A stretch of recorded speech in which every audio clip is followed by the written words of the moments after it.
Bonjour, donc Irène Valdelomar de l'association French Impact. Moi, je suis responsable du programme territoire depuis un an, voilà, tout juste. L'association French Impact s'était lancée en octobre 2018 suite à une initiative gouvernementale des Macron et aussi notamment de l'impulsion de l'haut commissaire de l'économie sociale et solidaire, Christophe Itier. Le programme territoire a été lancé en février 2019. Et justement, la concrétisation de ces programmes, ça a été à partir, plus ou moins de mon arrivée en mars 2019. Aujourd'hui, on est 27 collectifs labellisés, collectifs composés notamment par des associations, par des structures de l'économie sociale et solidaire, comme les chambres régionales de l'économie sociale, comme je disais, des acteurs associatifs, des entreprises d'insertion, et des entreprises classiques parfois, et dont Marseille fait partie. Et Daphné est notre référente de l'un de ces collectifs et qui va aujourd'hui pouvoir nous présenter ce qui est la Fondation territoriale de Marseille avec Fabrice Neca, donc directeur du groupe Oli Group. Il va nous expliquer aussi en quoi consiste son activité. Et avec Cécile Malo de la Fondation France Méditerranée. Alors, juste pour petite précision, on fait, nous, Association French Impact, des webinaires réguliers, notamment qui se sont, on va dire, multipliés en raison du Covid. Ça, c'est le deuxième. Les premiers, on l'avait fait avec les labos de l'économie sociale et solidaire en janvier sur les dynamiques collectives des territoires. Et justement, celui-là était déjà prévu depuis longtemps, donc ça n'était pas forcément un sujet du Covid, mais qu'on considère qui prend tout son sens parce que justement, la Fondation de Marseille a les mêmes valeurs que les collectifs territoriaux French Impact, c'est-à-dire devenir vraiment un catalyseur des acteurs du territoire et de mobiliser les compétences existantes pour justement pouvoir promouvoir les forces, développer le territoire et avoir une activité beaucoup plus solidaire et sociale dans toute la France. Donc, merci à tous. Daphné, je te passe la parole. On est déjà à 25. Super. Eh bien, merci à tous. Donc, on est très contents d'être là. J'ai oublié un truc. Ouais, donc tous ceux qui viennent d'arriver, s'il vous plaît, si vous pouvez vraiment préciser la structure et vos prénoms et vos renoments en plus, en bas de l'écran, je vous remercie et vous pouvez poser vos questions tout au long du séminaire. Et Daphné et moi, on va les traiter juste à la fin. Merci beaucoup. Désolée, Daphné. Il n'y a pas de souci. Donc, on s'est dit que ce séminaire-là, il allait durer une petite heure. Donc, je vais faire aussi le rôle du timekeeper pour tenir les délais, parce que je sais qu'on a tous des agendas bien chargés. Donc, moi, je représente Marseille Solutions. C'est une structure associative qui existe depuis 4-5 ans et on a l'honneur d'être ambassadeur French Impact sur le territoire ex-Marseille. C'est-à-dire qu'on a répondu justement à cet appel de ce mouvement French Impact pour relever un certain nombre de défis à Marseille. Il y a 3 défis sur lesquels on travaille en ce moment, qui est le défi sur le mal logement, comment lutter contre le mal logement à Marseille. Et je sais qu'il y a encore pas mal de sujets à voir. Le deuxième, c'est Cultivons Marseille, comment faire en sorte de développer l'agriculture urbaine sur le territoire d'Aix-Marseille. Et le troisième, c'est la qualité de l'air, parce que c'est un vrai sujet, la pollution à Marseille. Au-delà de ça, on essaye justement de fédérer tous les acteurs autour des initiatives positives et engagées. Je pense qu'on va avoir encore un peu un rôle clé à jouer cette année sur l'investissement et l'engagement des entreprises dans le cadre de la France Une Chance. Là, aujourd'hui, on est rassemblés pour parler de la Fondation de Marseille. Alors, la Fondation de Marseille, pourquoi nous, on intervient à ce titre-là ? Parce que sur ce projet-là, on a joué un peu notre rôle. Notre rôle, c'est de coordonner, de faire émerger des projets. En fait, on essaye d'identifier là où il y a des défis à résoudre, des problématiques à Marseille, et là où il n'y a pas encore de réponse très immédiate et très directe. Et à l'origine de ce projet-là, il y a un certain nombre d'acteurs. Donc, une partie d'entre eux sont là autour de la table et vont pouvoir vous présenter un peu les bonnes pratiques. Et là aussi, on s'est planté, parce qu'il ne faut pas se leurrer. Il y a des choses qu'on a optimisé le tir, je dirais, parce que ça n'a pas été si facile que ça. On a mis à peu près 1 an à monter ce projet-là. On a commencé en janvier 2019 et finalement, ça a été vraiment lancé en décembre 2019, ce qui est quand même assez rapide pour lancer une fondation de cette envergure-là et de cette ambition-là. Et donc, nous, Marseille Solutions, on a travaillé aux côtés, vous allez voir, des entrepreneurs de la Fondation de Marseille pour faire émerger ce projet, pour créer cette espèce d'écosystème favorable pour que, enfin, on ait des acteurs qui sont saisis, une ambition, une vision. Mais c'est vraiment un travail collectif. Et à la base, il y a des personnes qui ne sont pas là autour de la table. Je pense, on peut penser à Cathy Racambuzon, qui est députée des Bouches-du-Rhône et qui a vraiment été, en tout cas, motivée à titre personnel sur ce projet-là au départ pour que cette fondation existe. Il y a Tariq Ghezali, qui est un des cofondateurs de Marseille Solutions, qui avait aussi à cœur de monter une fondation depuis longtemps. Et donc, c'est intéressant de voir quelles sont les bonnes conditions de réussite de celle-ci. Il y a eu des avocats, il y a eu des réseaux d'entreprises comme Caponard Entreprises. Voilà, ce que je veux dire par là, c'est qu'aujourd'hui, vous allez voir une partie de l'iceberg de la Fondation de Marseille, mais que derrière, il y a aussi une task force qui œuvre au quotidien pour que cette fondation existe. Donc, on a invité aujourd'hui Cécile Malo. Cécile Malo, c'est la directrice de la Fondation de France Méditerranée, qui couvre un territoire hyper important. Et voilà, il faut savoir que la Fondation de Marseille, aujourd'hui, elle est sous l'égide de la Fondation de France. Et ça nous a pas mal aidé pour écrire justement cette fondation, parce que c'est un vrai métier, en fait. On va s'apercevoir de monter une fondation et d'animer cette fondation. Et donc, je trouvais que c'est intéressant aujourd'hui que Cécile soit là pour qu'elle nous fasse part de son retour d'expérience de la philanthropie, d'une manière générale, mais de la philanthropie territoriale. Donc, si tu veux bien, Cécile, nous dire un petit mot sur ton expérience, on te laisse 5 minutes pour nous partager justement ce que tu as pu monter en dehors de la Fondation de Marseille et puis en quoi la Fondation de Marseille, c'est un peu un exemple aussi sur le territoire national. Merci Daphné, bonjour à toutes et à tous. La Fondation de France, son rôle, c'est d'accompagner des envies d'agir et de les transformer en actions utiles et efficaces pour répondre aux enjeux sociétaux. Donc, autant vous dire que je suis très heureuse d'être là à l'invitation de French Impact. Donc, merci Daphné, merci Irénée. La Fondation de France, elle intervient à 2 échelles. Elle intervient au niveau global, au niveau national, et à ce niveau-là, elle essaye de faire émerger des savoirs et des nouvelles réponses face aux grands enjeux thématiques. Mieux se soigner, être mieux éduqué, vieillir dans la dignité, etc.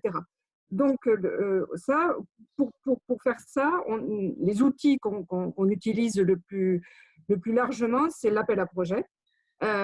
Jusqu'à présent, c'est un outil qui va être sûrement bousculé un peu là dans ces temps de post-Covid.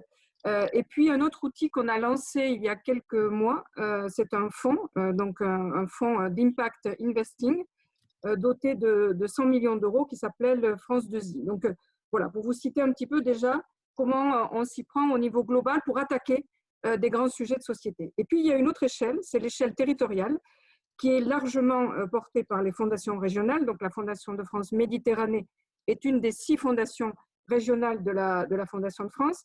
Et à cette échelle-là, l'échelle du territoire, notre rôle, c'est de favoriser, là aussi, bien sûr, l'émergence de savoirs et de nouvelles pratiques, mais là, pour contribuer au développement d'un territoire ou à sa résilience.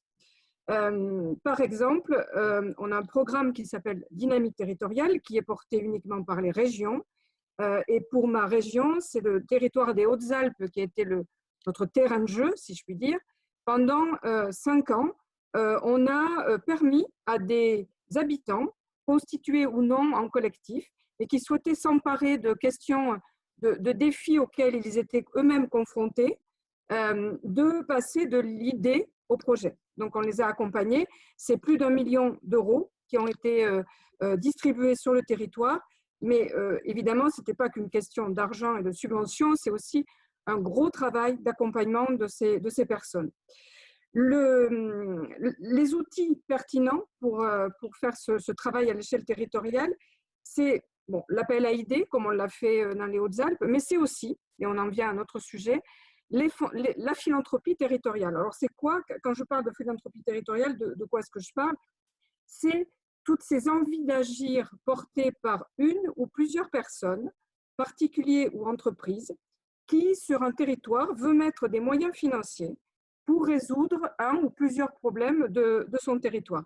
J'ai par exemple une personne, une dame qui est dans Languedoc, qui a souhaité apporter plus de 2 millions d'euros pour en partie résoudre des grands sujets de société, mais aussi pour un tiers agir dans un rayon de 60 km autour de chez elle pour aider des associations, des collectifs d'habitants de son territoire à porter des initiatives intéressantes qui répondent aux enjeux sociétaux de ce territoire. Et puis, donc, il y a l'outil. Donc là, c'est une personne qui agit en grande discrétion. Elle ne souhaite pas que ça se sache, ce qu'elle fait. Donc, elle s'appuie beaucoup sur nous, on travaille avec elle et on avance donc main dans la main sur ce territoire. Un autre outil, donc, c'est la fondation territoriale. Alors, la fondation territoriale, il faut savoir, donc, se souvenir que la Fondation de France, aujourd'hui, elle héberge plus de 30% des fondations en France. C'est près de 900 fondations qui sont abritées par la Fondation de France. Et parmi elles, donc, des fondations territoriales, comme la Fondation de Marseille. Je citerai un autre exemple dans le territoire d'Apt, dans le Vaucluse. Là, c'est un groupe d'habitants, de particuliers, qui a souhaité créer une fondation collective donc, pour résoudre des problèmes de son territoire. Et donc, la Fondation de Marseille, qui s'est créée il y a peu, Fabrice en parlera tout à l'heure, on a refusé d'autres projets, des projets qui étaient portés par des collectivités. Je reviendrai après donc largement sur les conditions de réussite. On les a refusés, pourquoi? Alors, portés par des collectivités, ça veut dire que la collectivité souhaitait à la fois apporter de l'argent, aller collecter à côté, bien entendu, auprès de particuliers et d'entreprises, mais aussi souhaitait être pleinement dans la gouvernance de la fondation territoriale. On a refusé ces projets pour deux raisons essentielles. D'abord, parce qu'ils nous le disent, du point de vue des donateurs sur un territoire, ça peut être une source de confusion. Ils ne comprennent pas comment un outil piloté par la collectivité vient les solliciter dans le cadre d'un appel à la générosité, alors même que la même collectivité est bénéficiaire de l'impôt pour répondre aux enjeux de son territoire. Et puis, clairement, vous l'imaginez bien, le risque de conflit d'intérêts et de gestion de faits sont très importants dans le cadre de ce genre de structure. Alors, les conditions de réussite. Moi, je dirais d'abord que, et c'est tout à fait dans le sens où j'ai dit, que ce doit être une initiative privée, donc portée par des particuliers ou des entreprises ou des entrepreneurs. Deuxièmement, tournée vers le territoire, c'est-à-dire que ces personnes, librement, et non pas sous le feu d'injonctions politiques ou institutionnelles, mais librement, souhaitent s'engager pour le territoire. Et a priori, sans un sujet plus que l'autre, c'est-à-dire que c'est des fondations généralistes. Ça n'empêche qu'après, au vu des enjeux prioritaires du territoire, elles vont pouvoir aller sur un ou plusieurs sujets en particulier, mais a priori, ce sont des fondations qui sont plutôt généralistes. Troisième critère, pour moi, ces fondations doivent vraiment avoir chevillé au corps l'idée de collectif. Ça sous-entend que les fondateurs et tous les gens qui les composent sont prêts à débattre et sont prêts à faire des compromis. C'est un très bel exercice de démocratie locale, une fondation territoriale. Quatrième condition de réussite, une indépendance par rapport au pouvoir public, je l'ai déjà dit mais je le répète, en termes de collecte, en termes de décision quant à la stratégie globale de la fondation et quant au choix des projets qui seront financés. Autre condition de réussite pour moi, Fabrice sûrement en parlera parce qu'il donne beaucoup de son temps et beaucoup d'énergie. C'est ça pour moi, une fondation territoriale, elle doit s'appuyer sur des gens qui sont prêts à donner du temps, pas mal d'énergie, une certaine ouverture d'esprit et beaucoup d'humilité. La philanthropie de manière générale et dans ces outils-là en particulier, il faut se souvenir que ce qu'on apporte, c'est une goutte d'eau par rapport à l'immense océan des besoins en termes d'intérêt général qui sont quand même dans notre pays largement couverts par les pouvoirs publics. Donc, faire preuve d'humilité me semble être un gage de réussite. Ça n'empêche que l'on ait à avoir une vision, des convictions et du courage aussi, il en faut.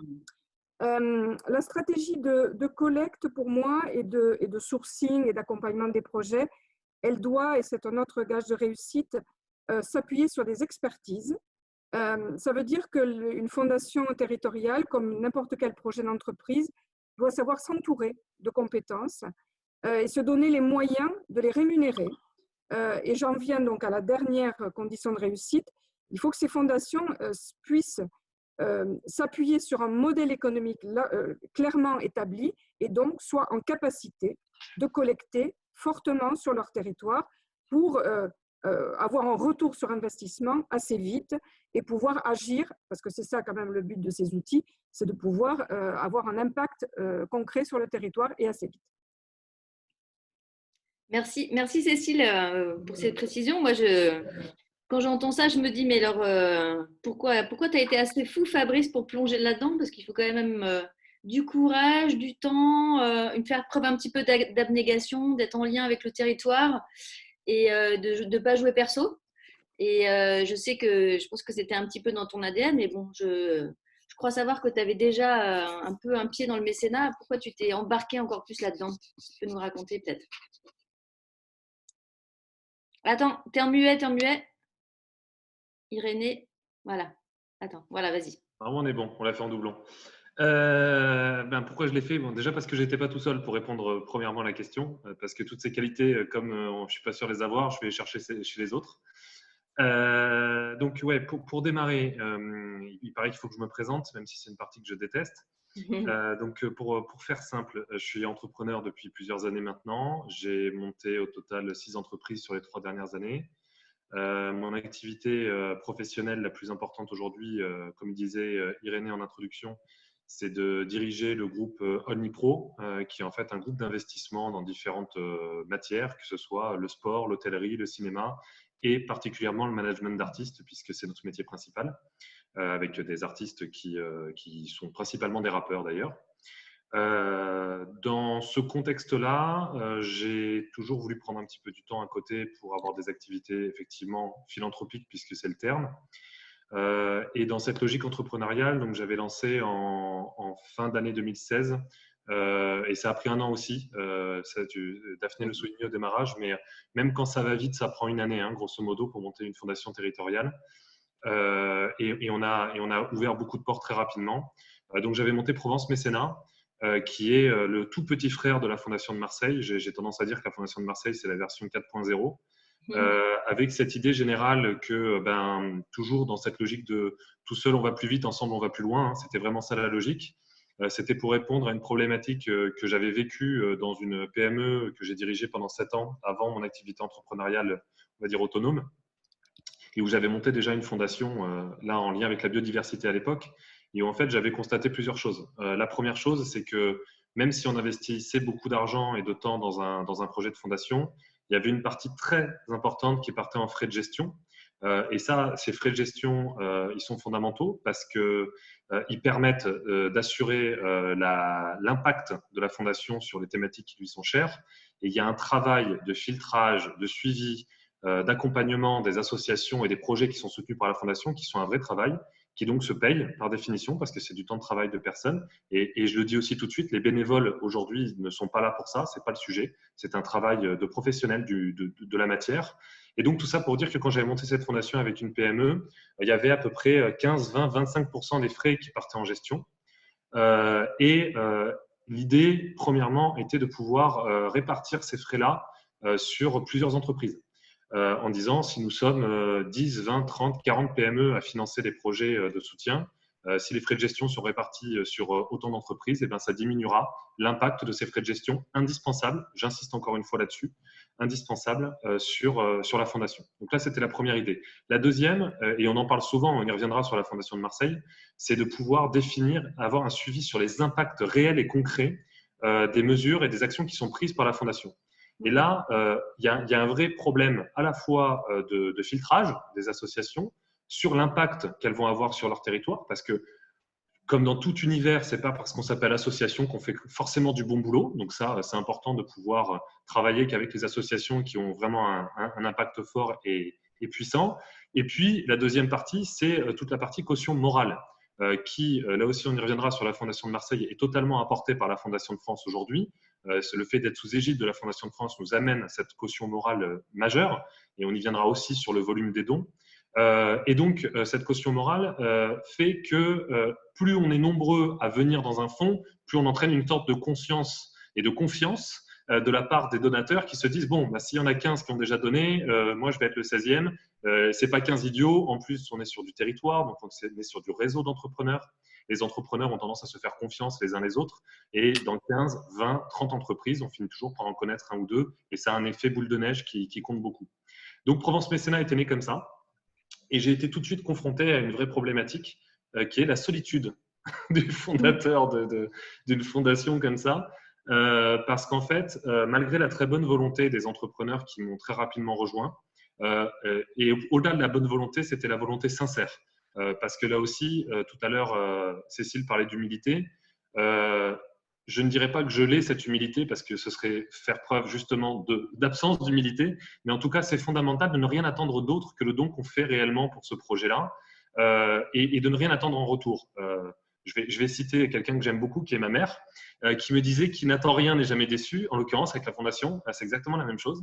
À titre personnel, il ne faut rien attendre, il faut juste attendre que la fondation en tant que telle ait un réel impact sur la thématique qu'elle veut soutenir. Donc, tout ça pour dire que je me suis retrouvé très seul et que les dons financiers, c'est une chose, mais que pour pouvoir mener à bien les projets, les suivre, les accompagner, et puis tout le volume administratif, qui n'est pas de la bureaucratie à proprement parler, c'est simplement justement un filtrage. On joue avec l'argent des gens, c'est-à-dire qu'il y a des gens qui nous font confiance, qui nous donnent de l'argent, qui nous disent « je vous remets de l'argent, je mets de l'argent entre vos mains pour que vous meniez des projets et je vous fais confiance pour dépenser cet argent correctement ». Et en fait, ça et cette promesse qu'on fait aux donateurs quand on monte une fondation territoriale, pour tenir cette parole donnée, ça prend du temps, ça prend de l'énergie et quand on est seul, on n'y arrive pas. Et donc, j'ai été mis en contact avec Marseille Solutions dans ce contexte où je commençais à m'épuiser, où je ne voulais pas que Provence Mécénat s'arrête parce que ça avait pris. Hein. En l'espace d'un an et demi, il y avait à peu près 17 entreprises qui avaient intégré Provence Mécénat pour un volume général de 100 000 euros sur 12 mois de dons. Donc, ça marchait. Mais je sentais bien que j'arrivais au bout de ce que j'étais capable de donner parce que, j'insiste encore une fois, c'est une activité complémentaire à mon activité professionnelle. Et donc, ça prend la place du matin, la place du soir et la place de la vie personnelle. Et qu'au bout d'un moment, c'était plus possible.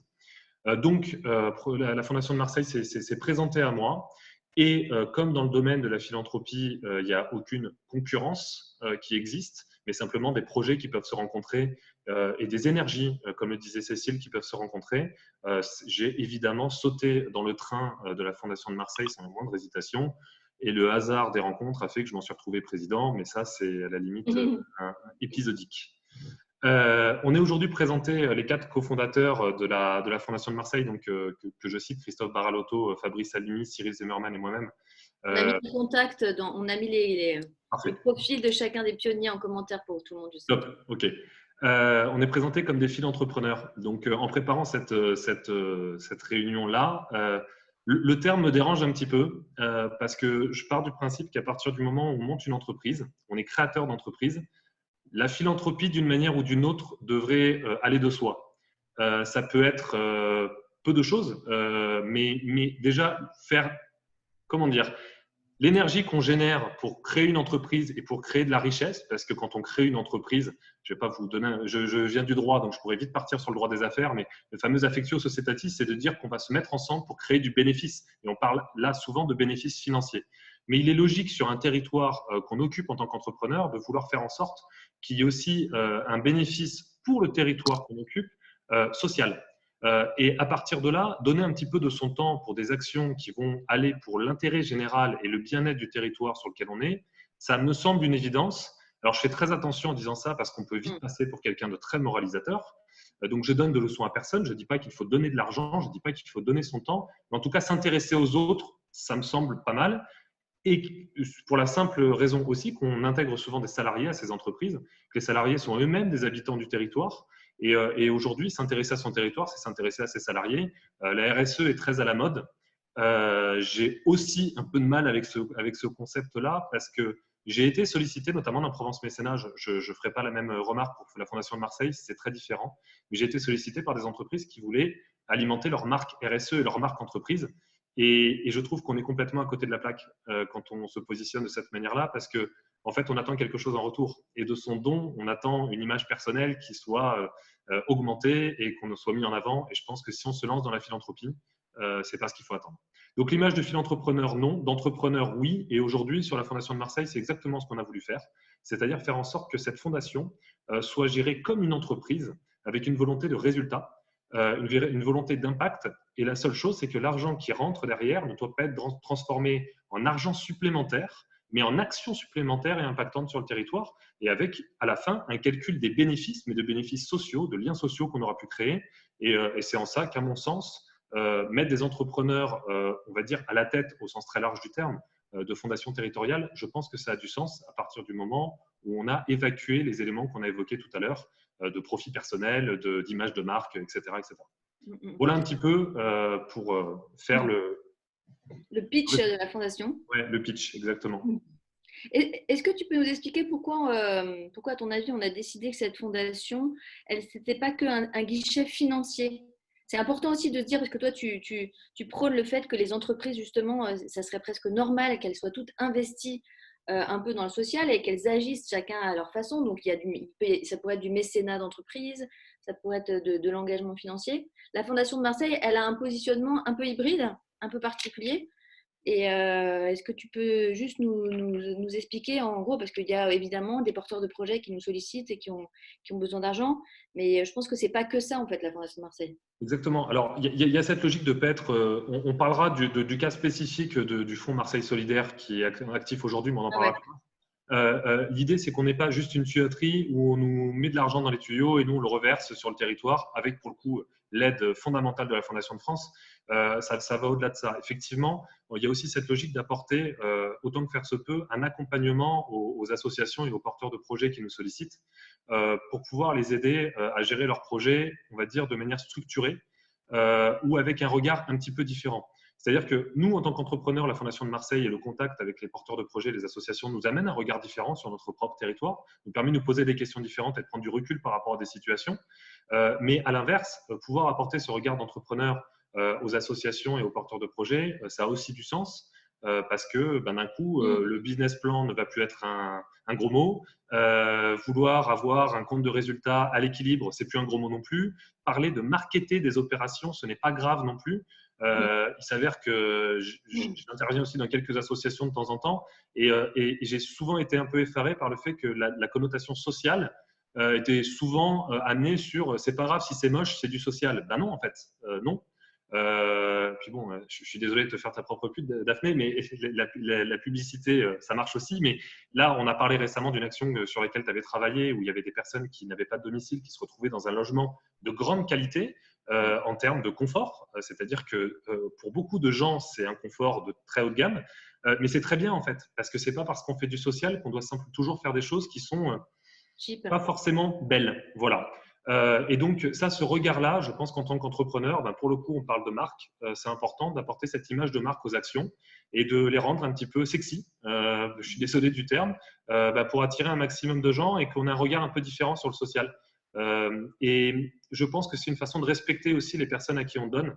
Parce que c'est pas juste les récipiendaires de philanthropes qui ont le cœur sur la main et qui s'occupent des autres. C'est en fait des citoyens avec qui on partage pour le coup le même territoire et qui sont juste à un moment de leur vie où ils ont besoin d'un coup de main en fait.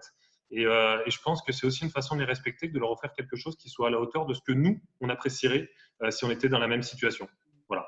Et je pense que le regard des entrepreneurs là-dessus peut être intéressant. Moi, je pense que c'est hyper intéressant justement de ne pas mettre en opposition le monde social et le monde économique, puisqu'en plus là on le voit bien, puisque à la base ce sont des associations et des entrepreneurs comme toi qui ont monté cette fondation, donc ça veut dire aussi qu'on arrive à parler le même langage, et ça me fait une excellente transition en fait pour passer la parole à Cécile, parce qu'en fait ce qu'on voulait aussi vous dire, c'était que c'est important que la Fondation de Marseille, elle s'inscrive dans le territoire de toutes les institutions et de toutes les autres fondations qui agissent déjà à Marseille et sur la métropole d'une manière générale. Et Cécile, si tu veux bien nous expliquer un peu l'importance, en tout cas, de garder le lien avec l'action publique, avec les autres entreprises, avec la fondation, et qu'évidemment, collectivement, on aura encore plus d'impact. Oui, tout à l'heure, j'ai dit que ces fondations territoriales, c'était bien qu'elles soient indépendantes des pouvoirs publics, Indépendantes, ça ne veut pas dire, et surtout pas qu'elles doivent faire toutes seules dans leur coin. C'est essentiel que ces fondations territoriales soient parfaitement connectées avec les institutions publiques du territoire, les services de l'État, les collectivités, mais aussi, tu as raison de le rappeler, les autres fondations, les grands réseaux associatifs qui se mobilisent sur le territoire, parce que la force d'un outil comme une fondation territoriale, c'est de pouvoir aller là justement où il y a, alors on peut parler de trou dans la raquette, de cailloux dans la chaussure, enfin il y a plusieurs expressions comme ça. En fin de compte, l'idée c'est d'aller là où les pouvoirs publics ne vont pas suffisamment encore ou pas assez fortement pour répondre à tous les besoins du territoire. Certains de ces besoins n'étant pas encore même complètement établis. Du coup, ce qu'on recommande, nous, à ces fondations territoriales, c'est d'être vraiment dans une logique de coopération avec tous les acteurs dont j'ai parlé, c'est-à-dire à la fois dans le partage d'informations, le partage de savoir, de connaissances du territoire. Chacun porte en lui des savoirs et des compétences et des connaissances sur son territoire, quel qu'il soit. Et ces entrepreneurs comme Fabrice, ce sont des gens qui ont l'expérience du territoire en tant qu'entreprise, en tant que déjà donc, inscrits dans des projets philanthropiques, souvent aussi très, très mobilisés dans des associations. Donc, ils ont des choses à dire et à partager. Et je suis toujours surprise par le fait que, par la capacité de ces fondations, et nous on le voit au niveau de la Fondation de France Méditerranée, par la connaissance que l'on a des petites associations. Aujourd'hui, là à Marseille, avec le Covid, on parle beaucoup de système D marseillais. Ces petites associations, elles sont essentielles pour la cohésion sociale d'un territoire, à côté des grands opérateurs qui sont tout aussi nécessaires. Mais ces grands opérateurs sont très bien repérés par la fonction publique. En revanche, les petites associations le sont beaucoup moins. Et elles sont très pertinentes et elles ne demandent qu'une chose, c'est d'être mises en réseau, d'être accompagnées dans leur changement d'échelle ou dans leur développement, et parce qu'elles répondent véritablement à un besoin tout à fait complémentaire, de façon complémentaire à l'action des plus gros opérateurs. Du coup, notre recommandation, c'est vraiment alors, par des échanges informels ou par des choses un peu plus formalisées.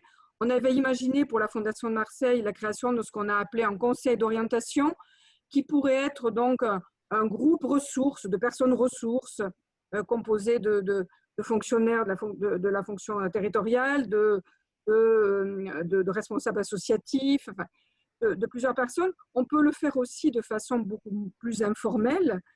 Moi, je dirais que ça dépend du profil du territoire. Il y a des territoires où il y a des tensions politiques, on va dire, importantes. Peut-être que là, il faudrait être un peu plus prudent. Enfin, voilà, ça dépend un peu du profil du territoire. En tout cas, l'idée, c'est ensuite, une fois qu'on a fait ensemble, avec tous ces acteurs, le constat des défis qu'il y a à traiter sur le territoire, c'est après se prendre ensemble le bâton de pèlerin pour inventer des solutions. Et là, des opérateurs comme Marseille Solutions sont tout à fait pertinents.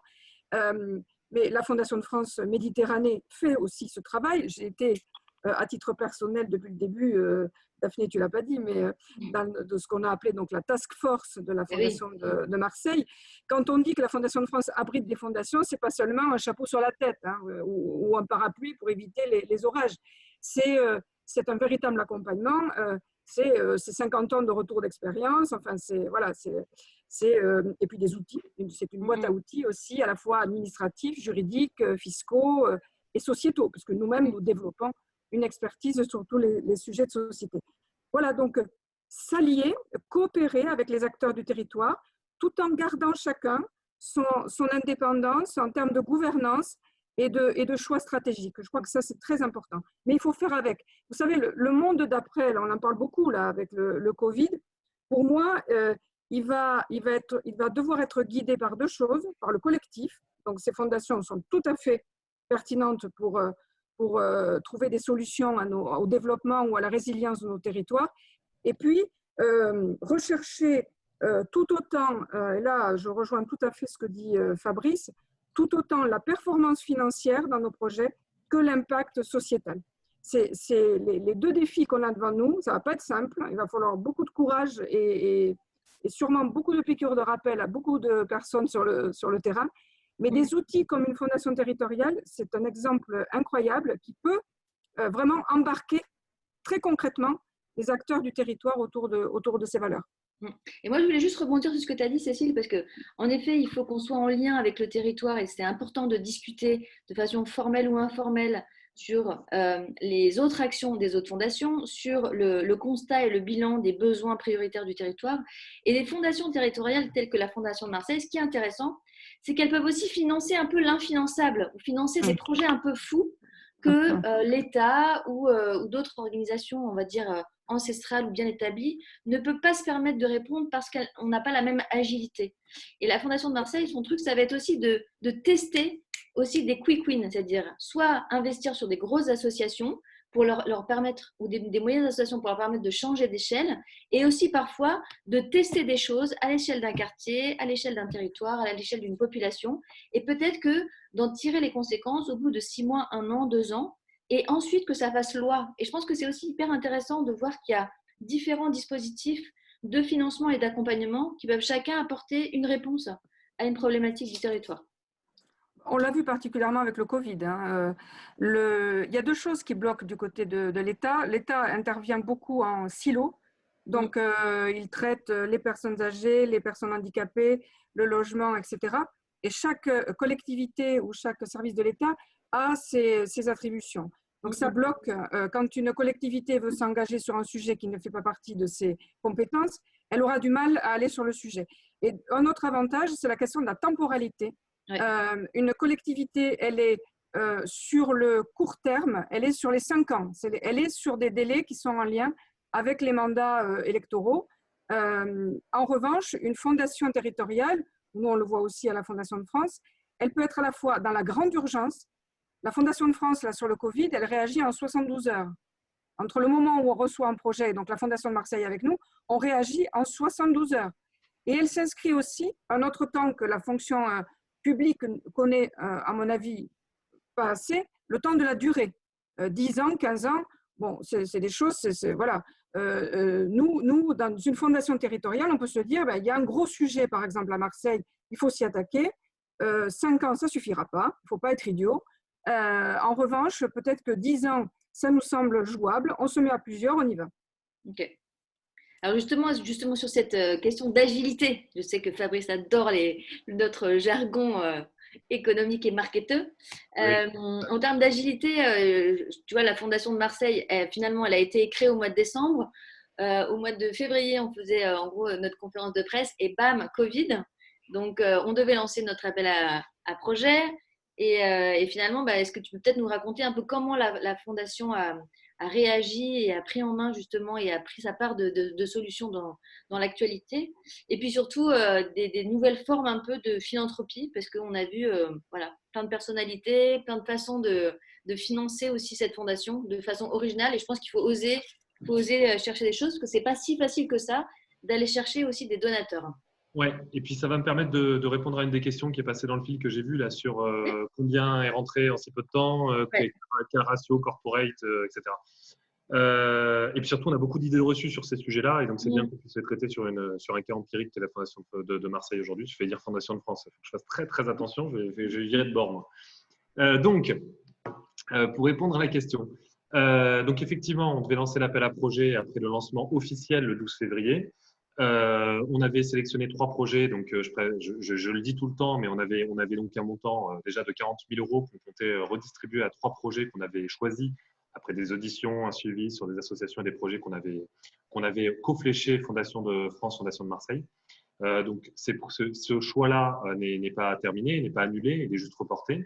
Et donc on a dû réagir très vite.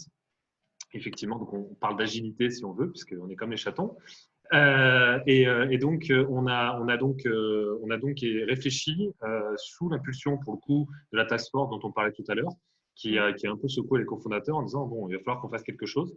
Et on a obtenu de la part de la Fondation de France un fléchage sur le territoire d'un fonds qui s'appelle donc Marseille Solidaire, qui vise donc à répondre aux urgences Covid sur 3 thématiques particulières que sont l'alimentaire, l'éducatif et le logement, et donc d'apporter en urgence un fonds spécifique pour le territoire et pour aider ces associations et les fameux trous dans la raquette dont parlait Cécile, avec notamment un projet qui est un parfait exemple, qui nous a été posé sur la table par la Fondation de France, qui est le projet Boussole, et qui est un parfait exemple de ce que peut proposer une fondation comme la Fondation de Marseille dans un temps record, c'est-à-dire qu'il manquait 30 000 euros pour lancer un projet de distribution de 21 000 paniers alimentaires par semaine pendant 4 semaines sur le territoire et dans les quartiers qui en avaient le plus besoin.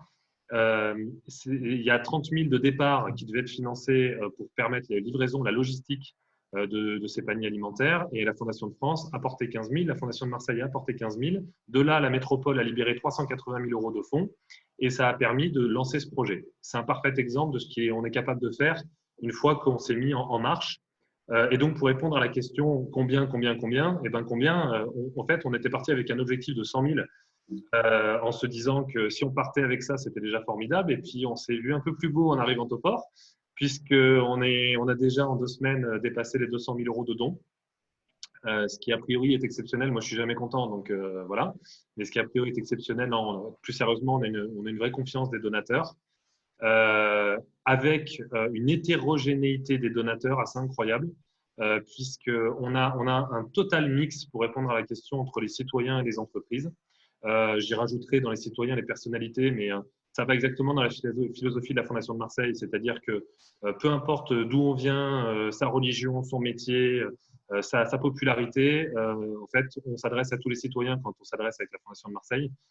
La cible reste les entreprises et les entrepreneurs. En plus, on a interdiction de faire un appel aux dons publics, donc on fait attention et on a bien compris pourquoi. Mais en tout cas, on a une mixité totale aujourd'hui. On a des grosses entreprises qui ont donné, on a des startups qui ont donné.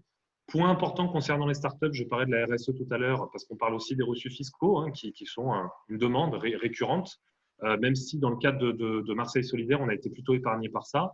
Les startups qui font de la perte pendant plusieurs années, puisque c'est un modèle économique qui nécessite ça, quand elles donnent de l'argent, quand elles donnent 1 000 euros, c'est bien 1 000 euros qui sont débités, elles n'auront jamais de reçu fiscal, en tout cas elles l'auront, mais ça ne leur servira à rien, puisqu'il n'y aura aucune déduction d'impôt. Donc c'est pour donner un peu la philosophie de tout ça. Il y a des citoyens qui ont donné 20, 50, 1000, 2000, 3000 euros, voire beaucoup plus pour certaines personnalités.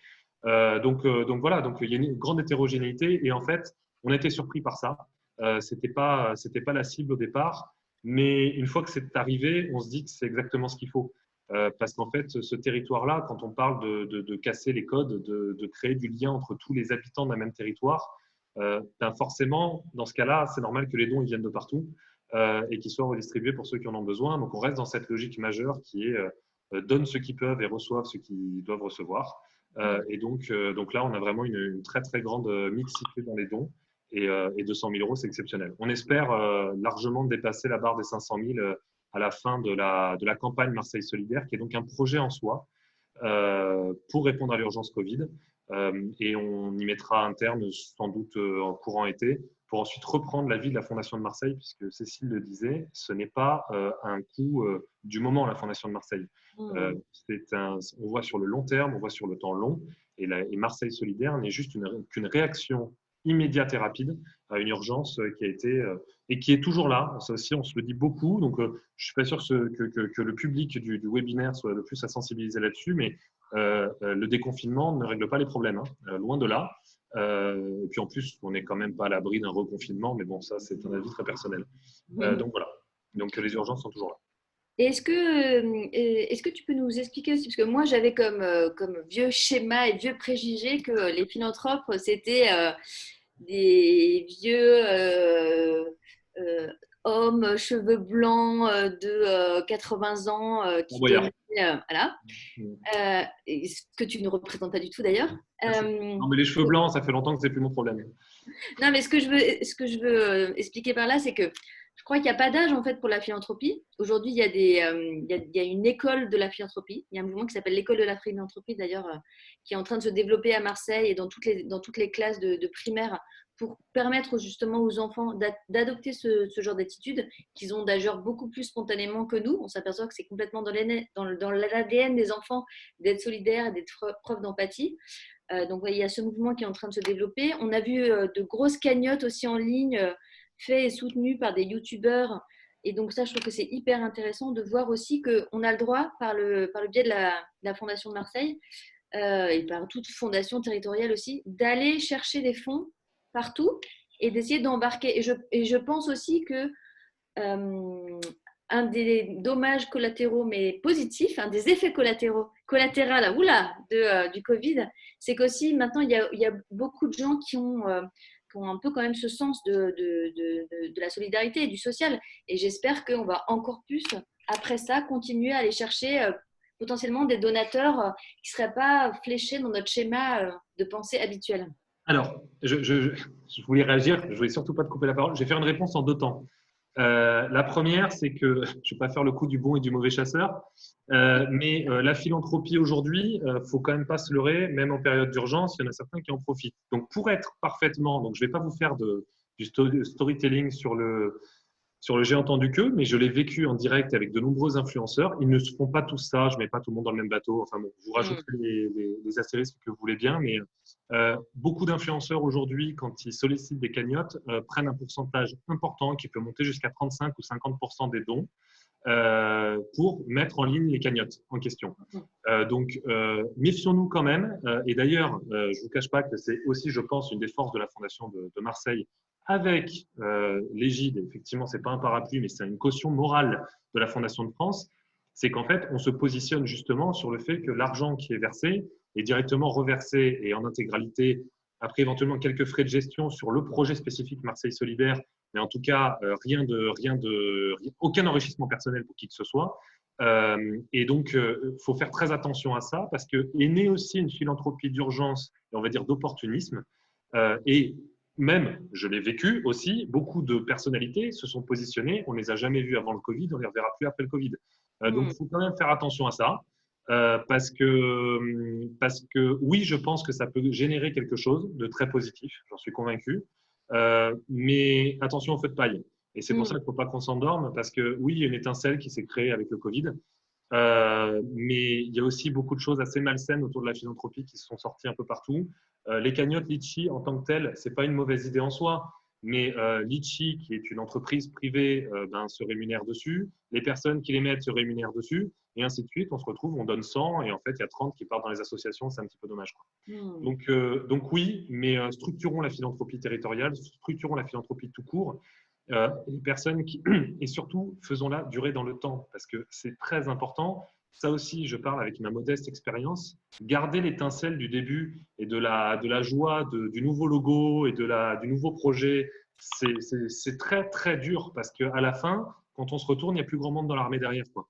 Donc, partir d'un projet sur des bases solides pour pouvoir faire durer sur le territoire, parce qu'une fois qu'on s'est engagé avec une association en leur donnant 10 ou 20 000 euros pendant une année, il faut savoir que l'association, si on leur enlève ça l'année suivante, ça peut être une catastrophe. Et l'association, en fait, qui existait avant notre coup de main, n'existe plus après notre coup de main, paradoxalement. Donc, il y a toute une vision long terme et moyen terme à voir et pas faire de la philanthropie en one-shot qui, en fait, peut avoir un effet dévastateur. Voilà. Je ne dis pas qu'il ne faut pas le faire, mais il faut le faire avec, on va dire, réflexion, structure et connaissance du terrain. Et si on ne connaît pas le terrain, on s'entoure de gens qui le connaissent. Pas mal aussi. Voilà. Merci beaucoup. Et donc, j'entends aussi que le temps est important et qu'en effet, une fois que tu as financé une association, il faut aussi l'accompagner pour qu'elle ait de moins en moins besoin finalement de la Fondation Marseille et qu'elle se crée aussi sa propre activité. On parle de temps, il est 16h21, donc nous avons 9 minutes pour répondre à vos questions. Irénée, est-ce que tu as listé quelques questions où on a déjà répondu à pas mal d'entre elles dans la discussion ? Tout à fait. Alors, il y avait 3 questions concernant justement le fonctionnement et les montants déjà levés par la Fondation à ces stades. Ça, je pense que tu viens de dire combien. Bon, si j'ai bien compris, tu as dit 200 000, mais ça, c'était pour les fonds des Marseille pour l'urgence. Ouais, mais la Fondation à ces stades, il y a déjà combien de fonds levés ? Non, alors on est vraiment sur 200 000 puisqu'en fait avec la proximité entre le lancement de cette action-là et le lancement de la Fondation de Marseille au tout début, il y a le don des cofondateurs au départ, c'est une chose, on s'est engagé tous les 4 sur 5 ans, toujours dans ce raisonnement de temps long. Mais donc aujourd'hui, il y a un amalgame entre le don Fondation de Marseille et le don Fonds Marseille Solidaire en raison de la proximité. Voilà. Oui, Donc, on a levé un peu plus de 200 000 euros au total et ça, pour l'instant, c'est la Fondation de Marseille.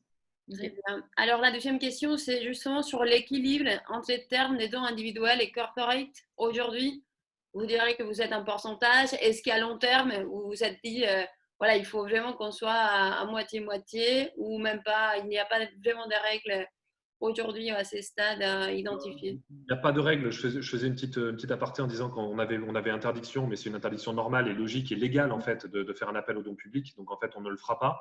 On va dire que c'est un bénéfice collatéral et dont on est très fier d'ailleurs.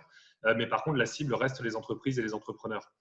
Donc, in fine, devrait y avoir statistiquement un pourcentage plus important et nettement plus important. Mais on n'a pas d'objectif par rapport à ça. On ne veut pas un équilibre. On ne s'est pas projeté sur ce genre de choses. Pour le coup, notre structure n'est pas sur la nature des donateurs. Ce n'est pas ça le sujet aujourd'hui. Donc, on n'a pas de règle. Et aujourd'hui, donner un schéma à date serait absurde, puisqu'on a lancé par exemple un concert caritatif. Il y a eu 120 donateurs particuliers, donc qui rentrent dans le calcul, mais c'est trompeur. Et concernant les règles d'éligibilité on va dire des projets que vous soutenez, aujourd'hui, voilà, par rapport à cet appel à projet que vous avez réfléchi, vous pouvez nous donner quelques éléments. Bien sûr. Alors là, je vais pas botter en touche, mais je vais donner la parole à Cécile parce que justement, on s'appuie sur la Fondation de France pour pouvoir avoir des règles d'éligibilité claires, donc elle en parlera beaucoup mieux que moi. Le Covid, la Fondation de France se mobilise de façon très large. C'est à la fois pour venir en aide aux soignants, pour venir en aide aux personnes vulnérables, notamment du fait du confinement, et puis pour aider les chercheurs sur les tests, les traitements, les vaccins.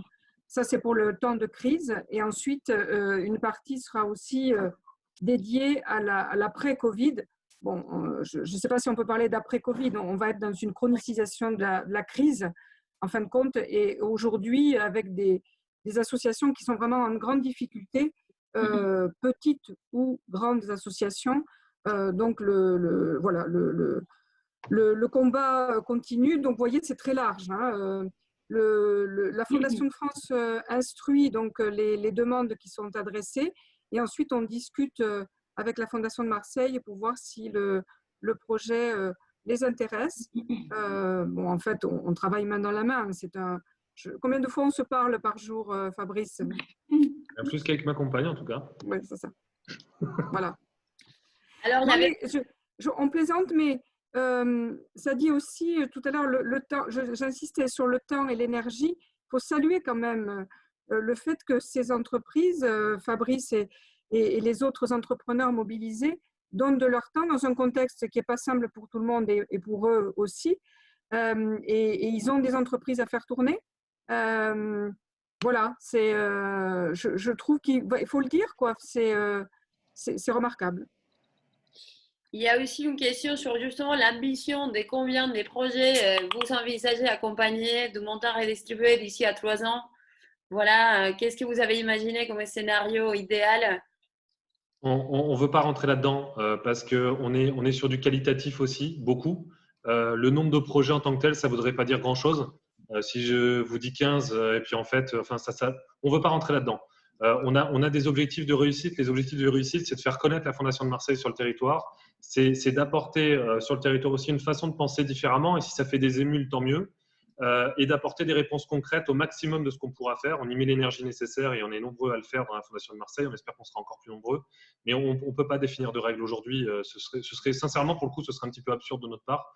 Parce que l'impact, il est sur la qualité plus que sur la quantité. Et si on arrive à joindre les deux, on le fera. Il n'y a évidemment aucun problème. Mais voilà. On a une ambition à 10 ans qui est plus, encore une fois, sur le qualitatif. Et ça vient pas de moi, je le dis souvent, c'est le membre de la task force qui l'avait dit. C'est qu'à Marseille, en l'occurrence, d'ici 10 ans, on ne parle plus de quartier nord et de quartier sud, mais d'un Marseille et unique.